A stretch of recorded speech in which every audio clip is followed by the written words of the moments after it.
அன்பான மாதா தொலைக்காட்சி நேயர்களுக்கு வணக்கம். இன்றைய நிகழ்ச்சியில் ஞாபக சக்திக்கு பார்ப்போம்.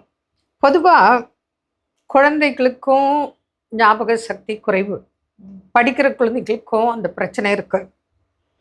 அப்புறம் வயதானவங்களுக்கும் இந்த பிரச்சனை இருக்குது, ஞாபக சக்தி குறைவுங்கிறது. அது வயது காரணமாக ஞாபக சக்தி கம்மியாகலாம், தூக்கமும் கம்மியாகலாம். ஆனால் குழந்தைகளுக்கே இந்த காலத்தில் ஞாபக சக்தியும் குறைவாக இருக்குது, தூக்கமும் குறைவாக இருக்குது. இந்த ரெண்டு பெரிய பிரச்சனையாக ஓடிட்டுருக்கு. குழந்தைங்களுக்கு வீக்னஸ்ஸு, சில பயிற்சியின்மை, சில தேவையற்ற வாழ்க்கையில் ஃபாலோ பண்ணுறது. உதாரணத்துக்கு ஃபோன் பார்க்குறது, லேப்டாப் தூக்கி வச்சுக்கிறது, டிவி பார்க்குறது, புரியுதுங்களா? திசை திரும்புது. அப்போது முக்கியமானதில் கான்சன்ட்ரேஷன் பண்ண முடியல. அதெல்லாம் நல்லா ஞாபகம் இருக்கு. படிப்பில் ஞாபகம் குறைவு வருது. இது பேசிக்காக கவனிக்கப்பட வேண்டியானது. இதே வயதானவங்களுக்கு ஏஜ்னால வரக்கூடியது, அது நார்மல். கூட இன்றைய காலகட்டத்தில் பல நோய்களுக்கு எடுக்கக்கூடிய மெடிசனோட சைடு எஃபெக்ட் ஞாபகம் வருது. அது ப்ராக்டிக்கலாக நம்ம பார்க்குறோம். அப்போது இதுக்கு என்ன அப்படின்னா, பயிற்சிகள் தான் நம்ம கொடுக்கணும். டயட்டு ப்ளஸ்ஸு பயிற்சிகள், மெடிசன்ஸ் ஓரளவுக்கு தான். அதுவும் நம்ம ஆயுஷ் சிஸ்டத்தில் சைடு எஃபெக்ட் கிடையாது, அது நம்ம கொடுக்குறோம். அடிஷ்னலாக அவங்களுக்கு பயிற்சி கொண்டு வரணும், டயட்டும் ஃபாலோ பண்ணணும். டயட்டில் நிறைய சொல்கிறோம். இப்போ நிறையா இந்த சிறுதானிய உணவுகள், நட்ஸு, சீட்ஸு, காய்கறி, கீரைகள், பழங்கள், வெஜ்ஜு, நான்வெஜ்ஜு ஐட்டம்ஸ் எல்லாமே கொடுக்குறோம். கூட அவங்களுக்கு அந்த ப்ராக்டிக்கல் பயிற்சிகள் அப்படிங்கிற போது தோப்புக்கரணம் ஒரு அற்புதமான உடற்பயிற்சி. ஒரு செல்ஃப் கண்ட்ரோல் வர்றதுக்கு. இப்போ சில குழந்தைகள் ரொம்ப லேசியாக இருக்குது, சில குழந்தைகள் ரொம்ப ஹைப்பராக இருக்குது, ஆப்போசிட்டில். ஆமாம், அப்படி இருக்குது.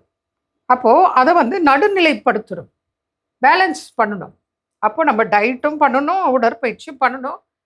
ஃபுட் தெரப்பி, இது நம்ம ஃபுட் சப்ளிமெண்ட்ரி, நம்ம கொடுக்குற மருந்துகள் ஃபுட் சப்ளிமெண்ட்ரி.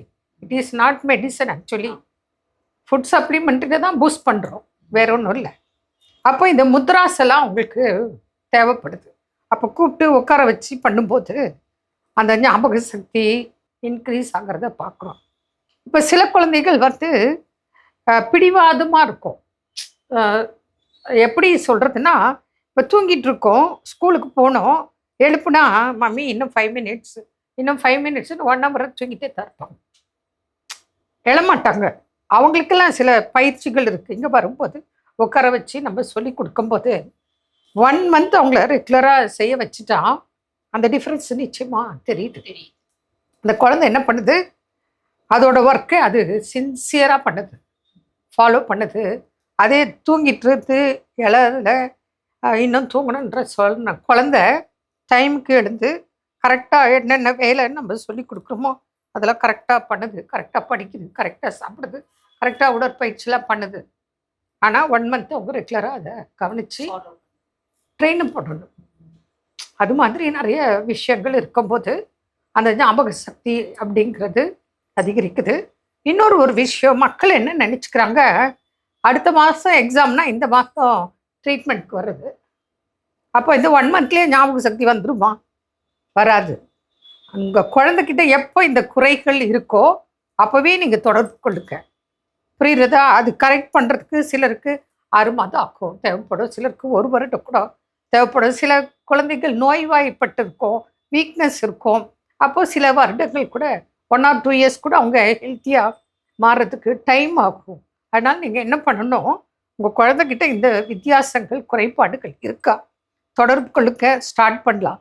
அதனால் வயதானவங்களோ சின்ன குழந்தைகளோ ஞாபக சக்தி பிரச்சனை இருந்தால் தொடர்பு கொள்ளுக்க பலனடையலாம். மீண்டும் நாளை சந்திப்போம்.